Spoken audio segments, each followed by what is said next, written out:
you step down into darkness, open my eyes, let me see beauty that made this heart adore you. Earlier today, we began looking at Solomon's writing in the book of Proverbs.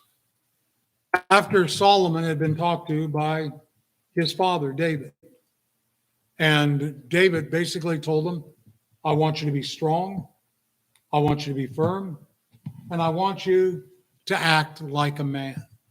And I want you to prove yourself as a man. But as we went through, we began noticing that not being gender specific in some of these, that it crosses over. And that what we're really talking about is proving yourself to be a good person. I have an official sticker from Dr. Osteen that says, I'm a good person, not a good student, good person. You wouldn't have anything to base it on. So I have this. I am a good person. Isaiah didn't get one of those today. I did. So what exactly is a good person? What exactly are we striving to be? We talked about how David challenged Solomon. And he did it back in 1 Kings, the second chapter. I'm not going to go back and belabor those points. We talked about the importance of fathers in the home. We threw out a few random statistics that show our country is in dire need. We talked about whether it's men and or women, they need to listen to counsel. And the idea of a mentor. A few years ago, a few young men came to me and asked me if I would mentor them. And I said, you need to find somebody else. I'm not worthy of being a mentor to you. And they said, yeah, you really are. And so on Saturday mornings for a while, we had a men's class that morphed into kind of like a preacher training type thing. But I was taken aback by the fact that they approached me to do it. And it wasn't just men here, but it was from a couple other congregations. I was humbled by it. And I trust that in some small way, I helped them and led them down a pathway that would lead to investigation, that would challenge them, that would direct them. I was honored that they asked me. And as I said, humbled. But whether you be a young man or a young woman, you need to find someone who will mentor you. And I pointed out this morning what I enjoy seeing. I enjoy seeing Abby sitting next to Betty, Brittany sitting next to Joy, and so on and so forth. There are other dynamics that I see up here, and I really appreciate, and we talked about it. We then talked about the need to set appropriate goals. And in that appropriate goal setting, to trust God truly, completely, and fully, realizing that the attainment of wisdom and knowledge, it is what's going to get us to the goal that we want. And without that, we're not going to get where we need to be. The purpose of this life is to get from this point in time into an eternity with. If we miss that, if we fail in that, we failed in everything. And I don't care what attainment you've got in this life, how many stickers you got on your lapel, prize this one forever. It doesn't matter. If you don't make it to heaven, your life has been wasted. Absolutely wasted. Ralph and I were talking about investments a little while ago and talking about what we should do and what we anticipate is going to happen.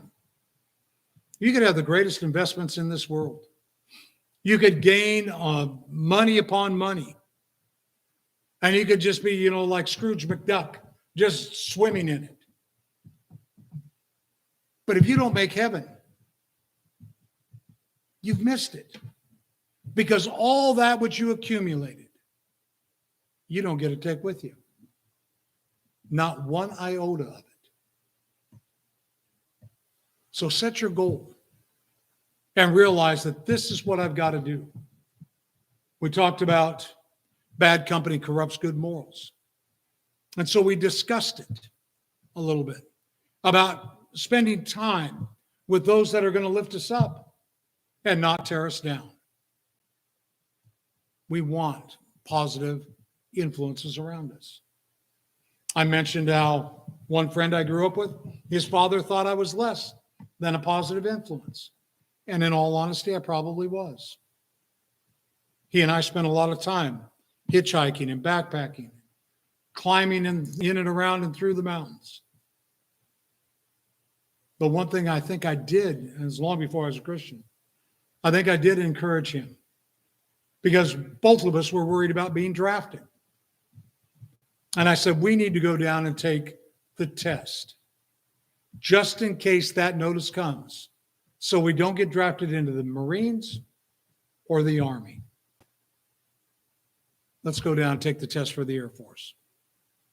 Went down, took the test for the Air Force. Had it in the back pocket. Should that notice come, wouldn't open the notice, but would tell what it was, then go down and enlist in the Air Force. I took the test. I never went in the Air Force. My friend did. He wasn't drafted, but he said, you know what? You gave me some good advice. And he went in, he spent 4 years in the Air Force, came out with the capability of going on with his life. So I guess I kind of sort of did turn out to be good for him. Though his father probably never would acknowledge that. But I haven't seen that man since he went into the Air Force. Talked to his brother. And we lived 50 miles apart from each other when we lived in Washington, but never ran back into him. But what I'm basically saying is be careful in your relationships. As we started tonight, I had just gotten a text from somebody that, well, we've known Eva since she was a little itty bitty girl. And she's reaching out to us because her father, who we've known for all of her life, basically, is facing dire physical circumstances. I count him as a friend and a beloved brother. He's helped me along life's way. Do you pray for those that have helped to mold you, to shape you into the person you are? Thank God for that. See, that's part of proving yourself a man. You didn't get to where you are by yourself. And so you need to be careful with whom you associate and all that you're about. All right. So, it's 2 and 20. This ties in with prove yourself. Not just a man. Prove yourself a person of character. But not just character. I mean, Ralph's a character. But is it and I think yes. I mean, we're all characters. Yeah, we're characters. But we're talking about is proven character as one befitting the gospel of Jesus Christ. So therefore, what we do is we know the right thing to do. And we do it rather than what James talks about. Therefore, to the one who knows the right thing to do and does not do it, to him it is a sin. That's character. That comes from knowledge and wisdom. We know what the right thing is. We do the right thing, no matter what. It is no longer I who lives.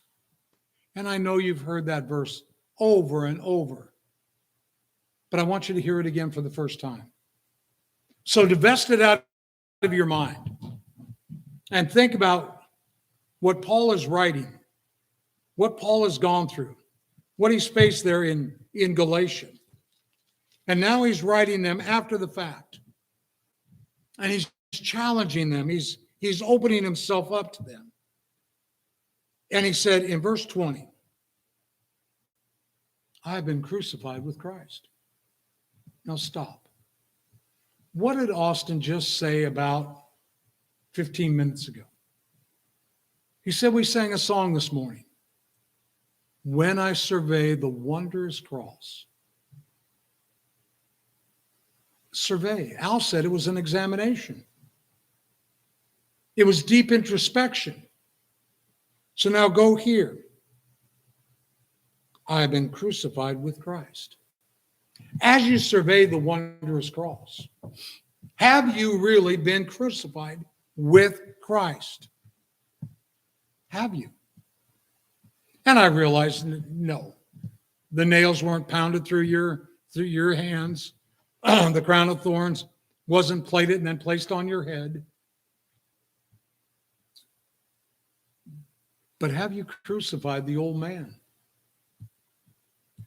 And as Paul goes on, it is no longer I who lives, but Christ lives in me. And the life which I now live in the flesh, I live by faith in the Son of God. That is proven character. That's what he's talking about. Herein is proven character. I mean, I guess if you really want to be honest, we could have read out of 1 Kings 2, and where David tells Solomon, man up. How does this apply to us? And then read Galatians 2:20 and gone home, because it sums it up so beautifully. And we come back and we say, well, are we there? Are we there? And the answer is, yeah, I guess you could say we are. But how honest are you being? See, there's a lot more to proven character when you look at the book of Proverbs. Because as he goes through, he talks about the 7 things which are abomination to God. And so many of them deal with the tongue, but also with the pride of life, the pomposity that we have, the arrogance that we allow ourselves to embrace. But also, there are some other things. Go back into Proverbs, into the 6th chapter. And I love this New Testament with Psalms and Proverbs. It's great. But if you go into the 6th chapter, drop down at verse 6. And I think this goes to the proven character. Go to the ant, O sluggard. Observe her ways, and be wise. Which having no chief, officer, or ruler, prepares her food in the summer, gathers her provisions in the harvest. How long will you lie down, O sluggard? When will you arise from your sleep? Excuse me. A little sleep, a little slumber, a little folding of the hands to rest. And your poverty will come in like a vagabond, and your need like an armed man. Mike Odorizzi, one of the sermons that Mike has preached over the years was, what do you learn from an ant farm? It was great. He preached it when we were attending over at Lassen Street, and he was asked, the men of the congregation were asked to fill in the last Sunday night of the month. And so it was Mike's turn. And he got up there, and he had his ant colony, his ant farm. And what I appreciated about it was he said, I observed these things, and here's all the things I learned. And then he goes, you know how to really make an ant mad? He picked up the ant farm and like that. Destroyed all their tunnels, their homes. And I thought, oh, I'm so proud of you.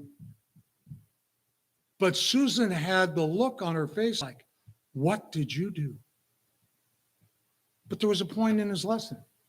And the point is, if we're not doing what we need to do, if we're lethargic, It doesn't take much to destroy what little we have done. And we can have all things undone by not being productive. So, as we look at ourselves, and as we talk about ourselves and challenged to be a person of proven character, look what he's saying here. He's saying that we need to be industrious. We need to be laborers. Don't be lazy. Why? Because of what he had talked about in the first 5 verses. And you think about it. And you think about the time in which Solomon lived. And you go, well, how could they have had crushing debt? Because that's what he's talking about. And he's saying, don't get into crushing debt. It's kind of hard in the time we live. Or is it? We have credit cards. We have debit cards. We have a line of credit. We have a score that you can find out what your score is. If you're below 700, you need to work on it. You need to get it up. You need to get it way up. So that when you do find out you need credit or you're going to buy a house, you're going to get a better interest rate, things of that nature. But what Solomon is saying, don't get yourself in deep debt. Dave Ramsey, who is a financial guru kind of sort of individual to some, he touts these verses. I was surprised when I heard him quote from him. An economist quoting from Solomon, challenging us, don't get in debt. Don't get in debt. Well, I realize we're going to get in debt to some degree. But don't have that debt get crushing on you. And do whatever you can to get out from under it. So if you're in debt, go and get additional side jobs to get out from under it, to relieve the pressure. That's proven character. And you go, well, where's that found in the Bible? We're right here in Proverbs 6. And go into the writings of Paul. If a man will not work, neither let him eat. We have to be providing for our own. Anyone who does not provide for his own, Paul would write in his epistles, is worse than an unbeliever. So as a man, we have that responsibility to provide for the family. We know that. We know that sometimes the wife will work. That's great. And that they can work in concert with one another. But whether you're a man or woman, you don't want to be lazy. You don't want to. I have a hard time keeping up. People say that I work a lot. I don't work even close to how much Linda works. I cannot keep up with her.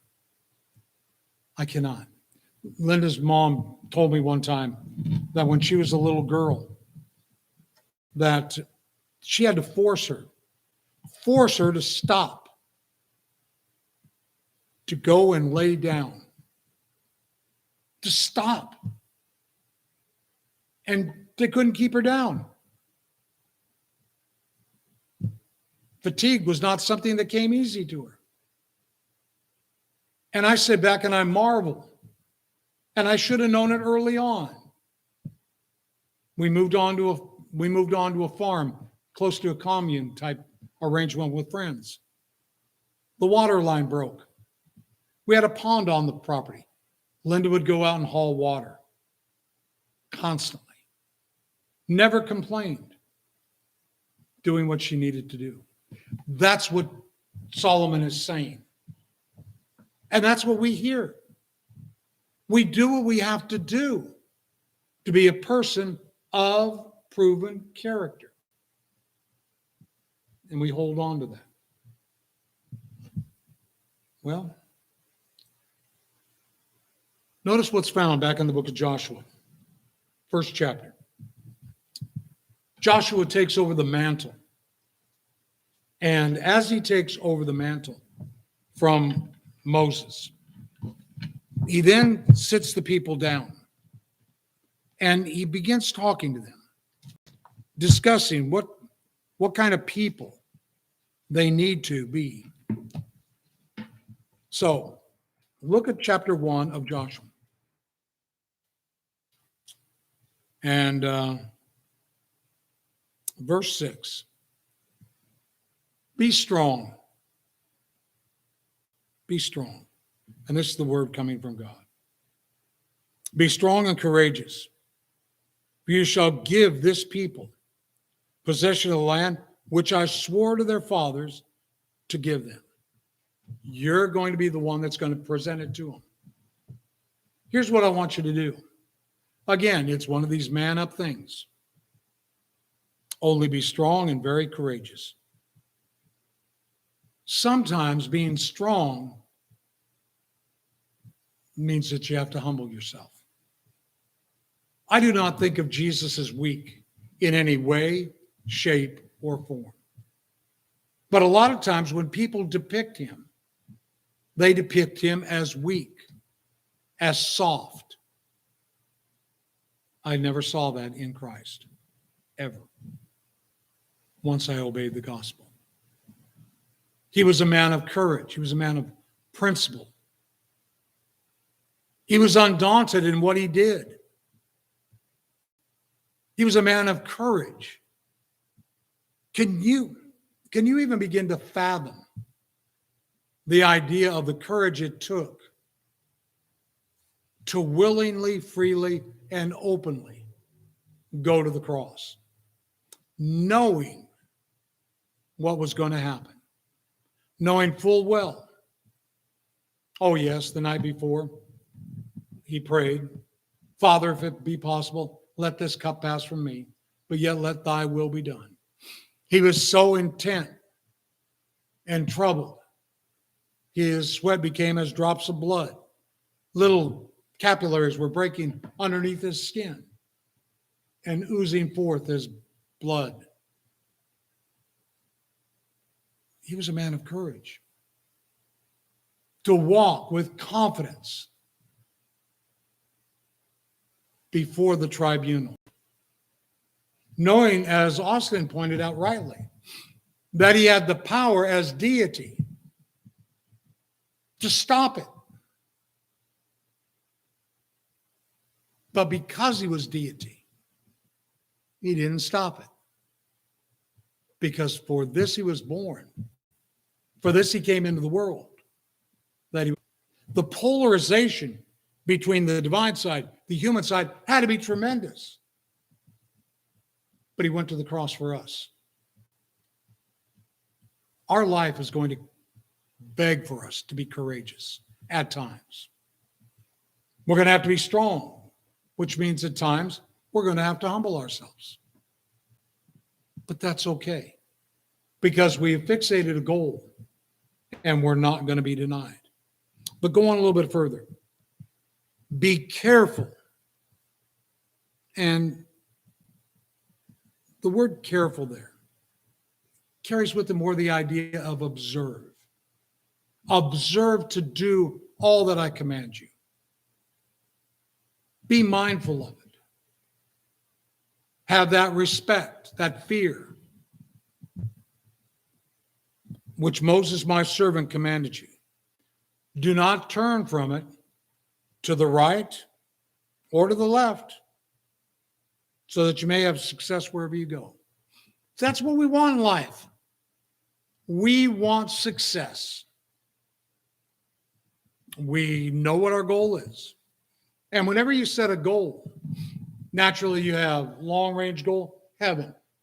And if I don't make heaven, I've lost it. But I now need short-term goals. Austin rightly said, be mindful of the fact the minute you leave here, You're going into, as he said it, a mission field. There's a world to be won for the cause of Christ.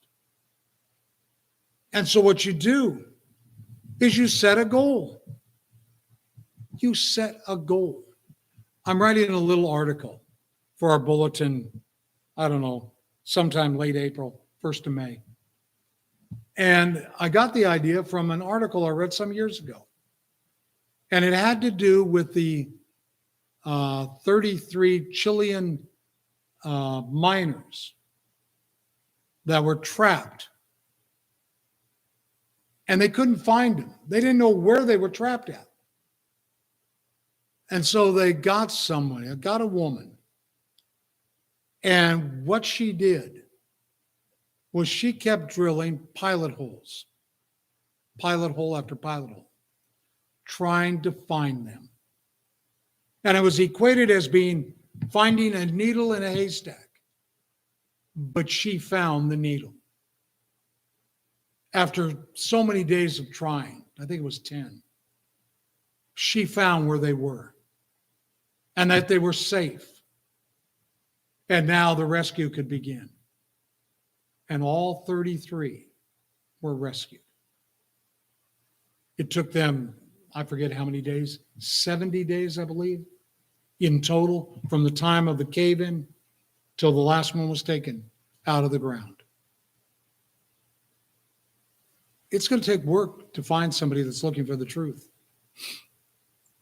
You're going to have to keep searching. You're going to have to keep trying, but you don't give up because they're there. You just have to keep searching till you find. And that takes tenacity. That takes courage. That takes resolve. You can be a person of principle. You can find success. But you have to listen to counselors. And the greatest counselor is the God of heaven. And he counsels us by and through his word. And thanks be to God that we have that word. Well, the lesson is yours today. I really intended it to be done this morning, but there was a little bit more there than I thought.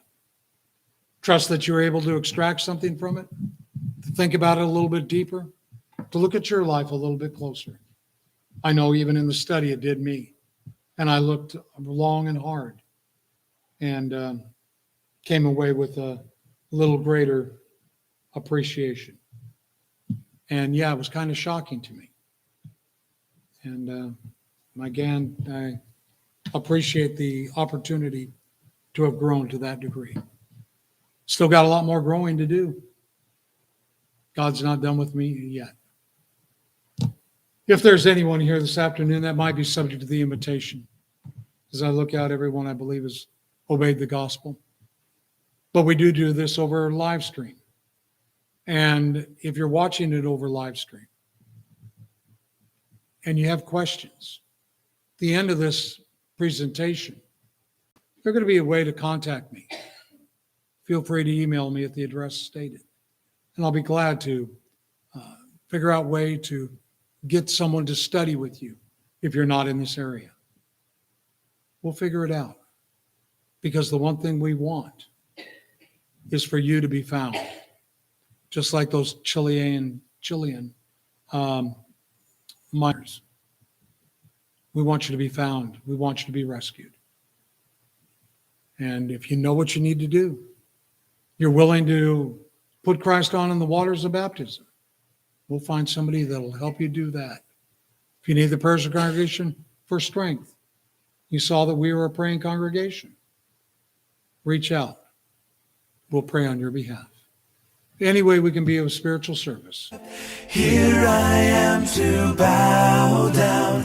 Here I am to say that you're my God. You're altogether lovely, altogether worthy, altogether wonderful.